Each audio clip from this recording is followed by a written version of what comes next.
Rahmanir-Rahim, dear learners. Assalamu alaikum wa rahmatullahi wa barakatuh. How are you? Hope you are well by the grace of Almighty Allah. I am also well.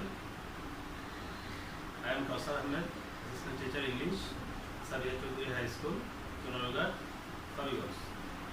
Today, I am going to take a class about article which is available in class 6, 7, 8.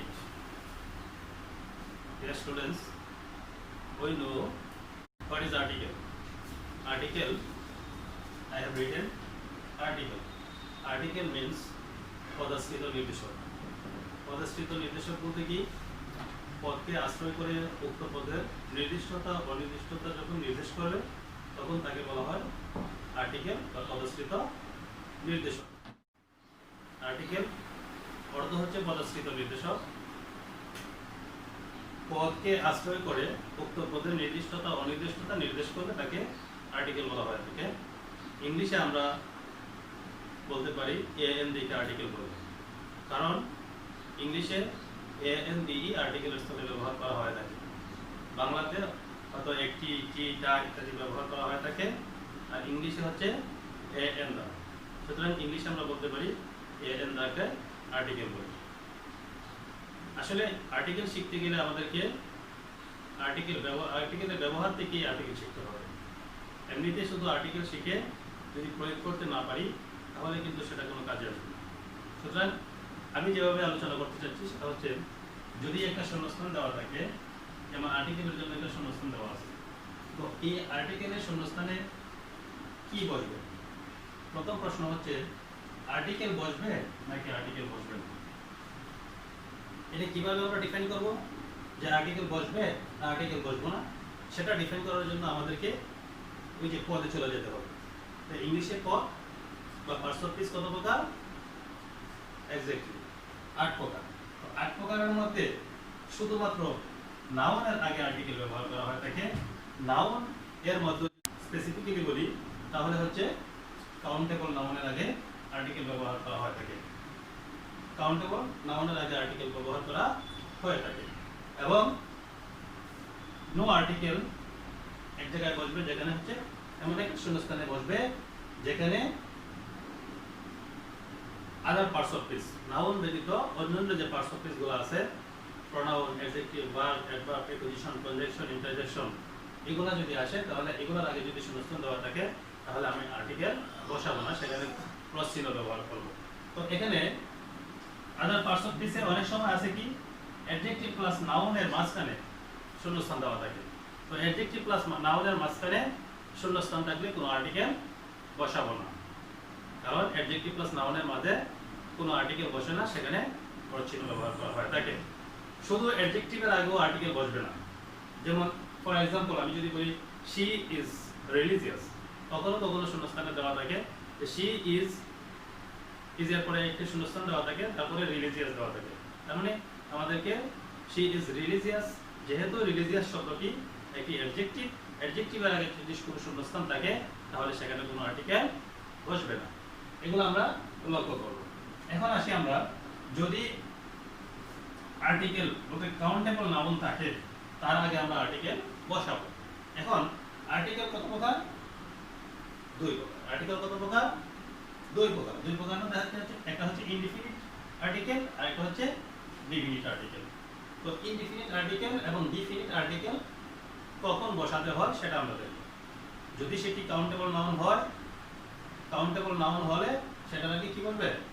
Indefinite article অথবা definite article উভয়ই বসতে পারে তার ব্যবহার অনুযায়ী।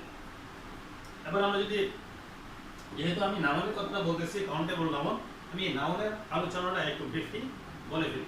সেটা হচ্ছে noun প্রথমত কত প্রকার? 2 প্রকার। একটা হচ্ছে কনক্রিট নাউন, একটা হচ্ছে অ্যাবস্ট্রাক্ট নাউন।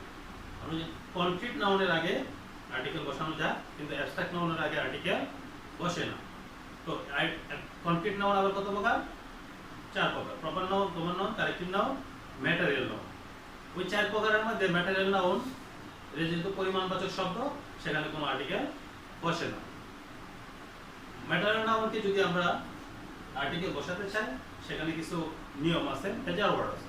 সেই মেজার ওয়ার্ড ব্যবহার করে আমরা আর্টিকেল বসাতে পারি, যেমন a lot of, a piece of, bar of, a slice of, a lot of, ইত্যাদি ইত্যাদি। এখন আমরা আসি যে যদি কাউন্টেবল নাউন হয় সেটা, তাহলে ইনডিফিনিট আর্টিকেল অথবা ডেফিনিট আর্টিকেল উভয়ই বসতে পারে।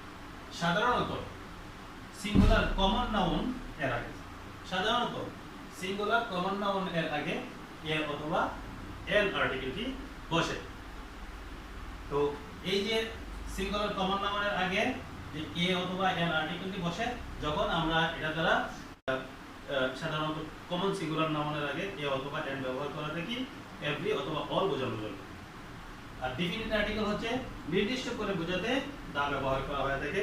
আমি যদি কোনো জিনিসকে নির্দিষ্ট করে বোঝাতে চাই, তাহলে আমরা এখানে নাউনের আগে দা বসাতে পারি বা দা বসাতে হয়। যেমন যদি টেবিলে 5টি বই রাখা থাকে, আমি যদি বলি যে গিভ মি এ বুক, যদি বলি গিভ মি এ বুক, আমাকে একটি বই দাও, সেখানে যেহেতু আমি ইনডিফিনিট আর্টিকেল ব্যবহার করেছি, তারপর ইনডিফিনিট আর্টিকেল হচ্ছে এ অথবা এন। তো যেহেতু এ অথবা এন ব্যবহার করেছি, অনির্দিষ্টভাবে নির্দেশ করেছি, একটা বই দেওয়ার জন্য নির্দেশ করেছি, যে আমাকে বইটি দিবে, যাকে আমি নির্দেশ করেছি, যাকে আদেশ দিয়েছি, সে আমাকে যে কোনো একটি বই দিলেই চলবে। কিন্তু যদি আমি বলি গিভ মি দ্য বুক, আমাকে বইটি দাও, তাহলে যে দিবে সে আমার ডিজায়ারটা জেনে নিতে হবে যে আমি কোন বইটা চাচ্ছি। তার মানে 5টা বই থেকে আমি যে বইটা চাচ্ছি সেই বইটাই আমাকে দিতে হবে, অন্যথা হবে না। তাহলে এ অথবা এন কোথায় থেকে আসলো? এ অথবা এনটা আসলে ওয়ান এর রিপ্রেজেন্টেটিভ। অ্যাডজেক্টিভ ওয়ান, ওয়ান অর্থ একটি, সেই ওয়ানের পরিবর্তে এ অথবা এন ব্যবহার করা হয়ে থাকে। আর দি, দিটা ব্যবহার করা হয়ে থাকে দ্যাট এর পরিবর্তে, দ্যাট এর পরিবর্তে দি ব্যবহার করা হয়ে থাকে। তো দির ব্যবহারটা আমি একটু সংক্ষেপে বলি, সেটা হচ্ছে তার উচ্চারণ নিয়ে একটি প্রবলেম হতে পারে। সেটা হচ্ছে যেমন দি অরেঞ্জ দা বুক, এখানে যদি দি উচ্চারণ তখনই হবে যখন দি এর পরে ভাওয়েল থাকে, তাহলে ভাওয়েল এর আগে কি হয়? দি উচ্চারিত হয় এবং কনসোনেন্টের আগে দা উচ্চারিত হয়। আর এটাকে আমি বলছি ব্যাক পয়েন্টিং দা। আমরা যখন এই ধরনের একটা দা এর ব্যবহারের মধ্যে একটি আছে ব্যাক পয়েন্টিং দা। ব্যাক পয়েন্টিং দা হচ্ছে আমরা যদি কোনো সেন্টেন্সে বা কোনো প্যাসেজে এ এন ব্যবহার করার পর, কোনো নাউনের সাথে এ এন ব্যবহার করার পরে দ্বিতীয় স্টেপে যখন বা দ্বিতীয়বার যখন ওই নাউনকে উল্লেখ করতে যাব, আমাদেরকে অবশ্যই ব্যাক পয়েন্টিং দা ব্যবহার করতে হবে। দা ব্যবহার করলে, দা যেহেতু অর্থ হচ্ছে দ্যাট, তার মানে আমি পূর্বের নাউনকে ইঙ্গিত করার জন্য দা বসাই, সেটাকে বলা হয় থাকে ব্যাক পয়েন্টিং দা। পিছনের জিনিসকে বোঝানোর জন্য দাটা ব্যবহার করা হয় থাকে। আর যদি সিঙ্গুলার কমন নাউনের আগে যদি আমরা এ অথবা এন ব্যবহার করে থাকি, তাহলে বিষয়টা হচ্ছে যে এ কখন হবে, এন কখন হবে, এটা নিয়ে আমাদের আর্টিকেলের বিশাল ক্লাস হয়ে থাকে। কিন্তু আসলে আমি যেটা বলতে চাই সেটা হচ্ছে ইনডিফিনিট আর্টিকেল হবে নাকি ডেফিনিট আর্টিকেল হবে, সেটা হচ্ছে লক্ষ্যবস্তু। যদি ইনডিফিনিট আর্টিকেল হয়, তাহলে এ হবে না এন হবে, সেটা কিন্তু একটা গৌণ বিষয়। এই গৌণ বিষয়কে আমরা যদি মুখ্য বিষয় হিসেবে নিয়ে নিই, তাহলে কিন্তু আমাদের আর্টিকেল শিখতে গেলে অনেক সময় লাগবে, আমরা আর্টিকেল ভালোভাবে অ্যাপ্লাই করতে পারবো না। তাহলে এন এর ব্যবহার কখন হবে এবং এ এর ব্যবহার কখন হবে, আমরা একটি স্টেপ, দুইটি স্টেপ অতিক্রম করার পরে আমরা তৃতীয় স্টেপে চিন্তা করব যে এ কোথায় হবে আর এন কোথায় হবে। যখন আমরা কনফার্ম হব যে এখানে ইনডিফিনিট আর্টিকেল হবে, তো ইনডিফিনিট আর্টিকেল যেখানে হবে সেখানে আমরা এ বসাবো না এন বসাবো, সেই প্রশ্নের উত্তরে আমি বলবো 1 নম্বর হচ্ছে ভাওয়েলের আগে এন হবে, দ্বিতীয়ত হচ্ছে ভাওয়েল সাউন্ডের আগে এন হবে। For example an apple, an ml, এখানে ml, m উচ্চারণ করতে গিয়ে am, a আগে চলে আসে, কারণ এটা কনসোনেন্ট লেটার। কনসোনেন্ট লেটার কিন্তু নিজে নিজে উচ্চারিত হতে পারে না, একটি ভাওয়েল লেটার সাহায্য নিতে হয় উচ্চারিত হতে গেলে। এখানে এ এর সাহায্য নিয়েছি উচ্চারণ হওয়ার জন্য, সুতরাং এখানে ভাওয়েল সাউন্ড যেহেতু আছে সেহেতু এন বসবে। an honest man, এখানে হচ্ছে অনেস্ট, অনেস্টটা এইচ আছে, ঠিক আছে, কিন্তু ভাওয়েলের মতো উচ্চারণ হয়েছে, সেই জন্য এন ব্যবহার করেছি আমরা। কিন্তু আমি একটা জিনিস দেখাবো তোমাদের, সেটা হচ্ছে এন অনেস্ট ম্যান বলেছি, শুধু এন অনেস্ট বলে ছেড়ে দেবে, কারণ আমি আগেই বলছি শুধু অ্যাডজেক্টিভের আগে আর্টিকেল বসে না। কোথায় বসে? নাউনের আগে আর্টিকেল বসে। এখানে ম্যান হচ্ছে সিঙ্গুলার কমন নাউন, এর আগে একটা অ্যাডজেক্টিভ আসে এবং আমরা এর আগে এন অনেস্ট ম্যান বসাইছি বিকজ এইচটা ওর মতো উচ্চারিত হয়েছে।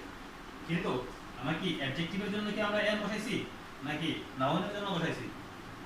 এক্স্যাক্টলি, আমরা নাউনের জন্য আর্টিকেল এ অথবা এন বসাইছি। এ বসবে না এন বসবে সেটা ডিফাইন করার জন্য আমরা উচ্চারণের প্রতি গুরুত্ব দিয়েছি। এখানে আমি একটি ওয়ার্ড লিখেছি, এটা হচ্ছে হোটেল। আমরা যদি হোটেল উচ্চারণ করি তখন এ হবে, আর যখন হোটেল উচ্চারণ করব তখন এন হবে। এ ব্যবহার তো ইনডিফিনিট আর্টিকেল যখন বসাবো তখন এ বসবে না এন বসবে। আমি এন এর উত্তরটা দিয়ে দিয়েছি। কোথায় এ ব্যবহার করতে হবে? কনসোনেন্ট লেটার যদি হয়, যে নাউনটার আগে শূন্যস্থান আছে সেটা যদি কনসোনেন্ট লেটার হয় তাহলে সেটার আগে এন বসাতে হবে। আর যদি ইউ ভাওয়েল আছে সত্য কিন্তু ইউ অথবা ওয়া সাউন্ড হয় তখন কি বসবে? এ বসবে। যেমন এ বুক, এখানে বিটি হচ্ছে কনসোনেন্ট লেটার। এ ইউনিভার্সিটি, সেখানে ইউটা ইউ এর মতো উচ্চারিত হয়েছে, সেজন্য এ বসেছে। এ ওয়ান আইড ম্যান, মানে এ ওয়ান আইড ম্যান, ওয়ান ও থাকা সত্ত্বেও যেহেতু ওয়ান মতো উচ্চারিত হয়েছে সেহেতু এ বসেছে। আর এটা আগেই বলছি আমি, হোটেল যদি হোটেল উচ্চারিত হয় এ বসবে, যদি হোটেল উচ্চারিত হয় এন বসবে।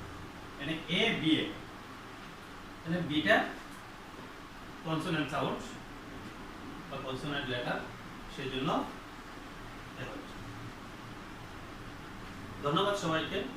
যেহেতু আর্টিকেলের সাথে নাউন জড়িত আছে, আমি আগামী ক্লাস নাউনের উপর নেওয়ার চেষ্টা করব।